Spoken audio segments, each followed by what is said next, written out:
I'm Al Sutherland with your Mesonet Weather Report.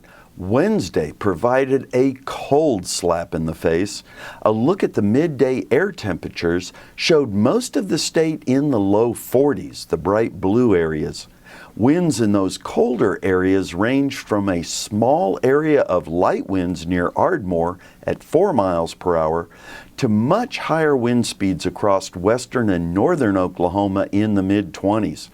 Hobart was at 32 miles per hour wind speed with a 43 mile per hour wind gust.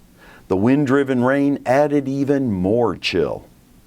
Southwest Oklahoma celebrated rainfall Wednesday. It wasn't a lot, but they were glad to see brighter colors over the southwest on radar.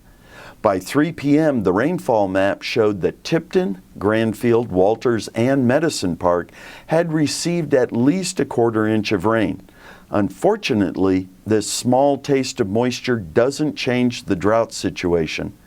The red areas on our Keach-Byram Drought Index are those areas that have and continue to suffer from extreme or exceptional drought. The neutral colored areas are also in need of many inches of rain. Rainfall in the tens is welcome, but falls far short of the rainfall needed. Here's Gary with more on our low precipitation and drought conditions.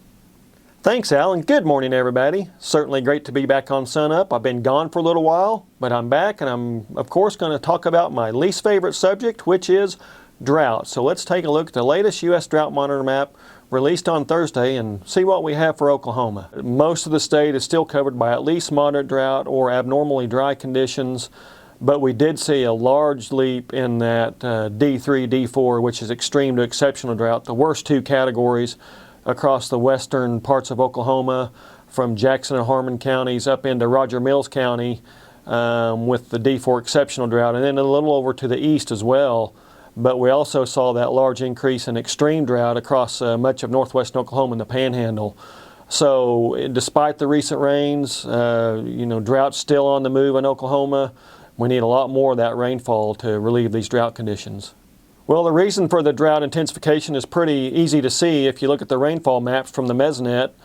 Most of the northwestern half of the state saw less than 3 inches of rain, and then when you get farther to northwest, most of that area saw less than 2 inches, and there's even some places, again in Roger Mills and Ellis counties, that had less than an inch of rainfall, and of course out in the far western Oklahoma Panhandle. And when you look at that same rainfall on the percent of normal map for the same period, all those reds and oranges, they don't end up being good colors.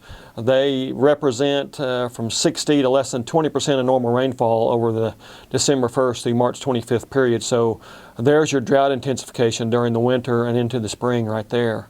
Across much of western Oklahoma and the Panhandle, they look for that drought to persist or intensify at least through the most of the spring and as we enter the summer months. But it's almost time for spring, the really rainy part of the year, so we can definitely have hope to start relieving this drought.